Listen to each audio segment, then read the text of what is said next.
Pessoal, então eu vou fazer um vídeo aqui da nossa prensa de caneca, que é do modelo P10, tá? Aqui está indicando, né, o modelo da máquina, fabricada pela SFCP.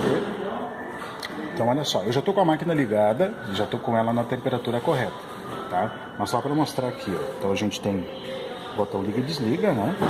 Ela tem a orientação de voltagem, que está aqui atrás. Agora aqui não vai dar para olhar, mas está aqui atrás, junto do cabo, a orientação de voltagem. Ela não é bivolt. A gente tem que optar ou 110 ou 220. Tá? O nosso painel, vou pedir para ele focar aqui no nosso painel, ele é o painel padrão que a gente usa para todos os nossos equipamentos. Mas aqui na P10, uma particularidade que a gente pode usar, o que acontece? Olha só, eu vou prensar aqui uma caneca e à medida que o tempo vai passando ali eu vou explicando o que acontece, tá? Olha só, vou colocar a caneca aqui então, pra gente fazer a prensagem dela, tá?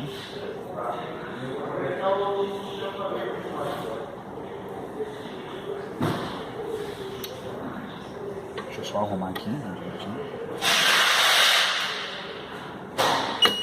Então, olha só, o que acontece? No fechar, ela já aciona o tempo, tá? Se vocês forem olhar no painel ali, ó, ela está correndo o tempo, o cronômetro regressivo, tá? Mas eu vou utilizar aqui a função mod para quê?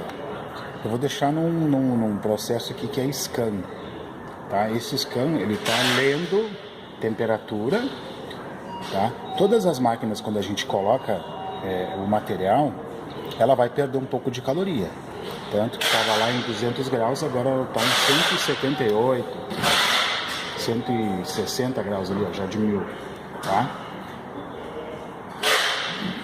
Só que o modo scan, ele está lendo temperatura e ó, daqui a um certo tempo ele vai passar pro tempo, ó. O cronômetro está trabalhando, ele está ali em 150 segundos. Eu vou pedir para ele focar um pouquinho só no painel agora, ó. Ele está lendo aqui, ó, temperatura. Vocês vão ver que a flechinha ali vai mudar lá para o tempo daqui a pouco. Ó. Tempo, 136 segundos. Então a vantagem dessa nossa prensa é que a gente consegue ter os dois no mesmo tempo aqui no trabalho. Eu consigo ver a temperatura e consigo ver o tempo. Na maioria das prensas, o que acontece? Quando a gente prensa ali, eu só consigo ter o tempo correndo. Eu não sei que temperatura que está a máquina funcionando. Ou em algumas outras máquinas, o que acontece? Quando a gente prensa aqui, ela não começa a contar o tempo, né?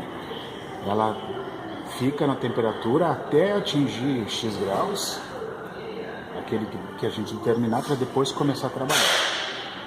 Outra vantagem da nossa máquina aqui, ó, eu pedi para ele focar aqui em cima. A gente tem esse sistema de mola, tá? Como eu coloquei uma caneca de cerâmica, que ela é praticamente a mesma medida da boca do fundo, aqui não fez nenhuma mudança. Se eu colocar uma caneca de polímero, que ela tem um certo ângulo, né? Ela é um pouquinho cônica, porque isso aí é o grau de extração lá da injeção. Todo o material de polímero, de PS, de acrílico, ele vai ter essa diferença da boca para o fundo, porque tem o grau de extração. E aí essa diferença eu ia conseguir observar aqui, eu ia estar uma mola mais tensionada do que a outra, tá?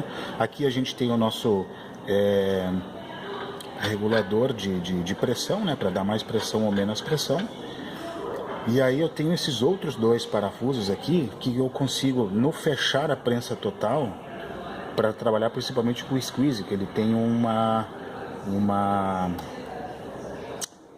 diâmetro menor que a caneca, né? Então se eu fechar toda a prensa e mesmo assim eu não conseguir trabalhar porque o material ficou folgado, eu ainda tenho mais essas duas regulagens, tá? Vamos dar uma olhada aqui, ó, falta 20 segundos, tá?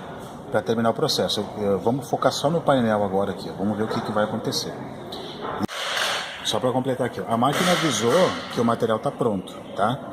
Mas o que acontece? Ela fechou os segundos. Qual é o segredo aqui, ó? Quando a temperatura ficar nos 200 graus, eu posso tirar minha caneca, tá? Se a máquina deu o aviso sonoro, tá, terminou o tempo, e digamos que a temperatura aqui está marcando 180 graus, tá? pode ser que essa caneca esteja com falha ou não. Então a gente vai esperar alguns segundos a mais até ele voltar nos 200, tá? Então agora eu vou tirar minha caneca aqui. Outro segredo que o PH fala nos cursos, ó, se tem fumaça é porque é bom sinal, porque a sublimação realmente estava acontecendo. Ó, então eu tenho aqui, ó, uniformidade, né, tanto na parte de cima quanto na parte de baixo, que é a parede mais espessa. Não precisa, porque eu sei que algumas pessoas fazem isso, né? Não precisa ficar botando a caneca e dali um certo tempo ficar virando a caneca. Isso aí é um mito, não é história, não precisa. Botou a caneca ali, deixa o tempo que a gente programar, e aí a gente consegue ler no painel as duas informações, tanto de temperatura quanto de tempo, e aí se o tempo terminou, a gente volta a atenção para a temperatura. Se está em 200 graus, que é o indicado, pode tirar o produto. Se não está em 200 graus, espera mais alguns segundos até ele atingir a temperatura e pode tirar o material, que daí não tem a perca de nada.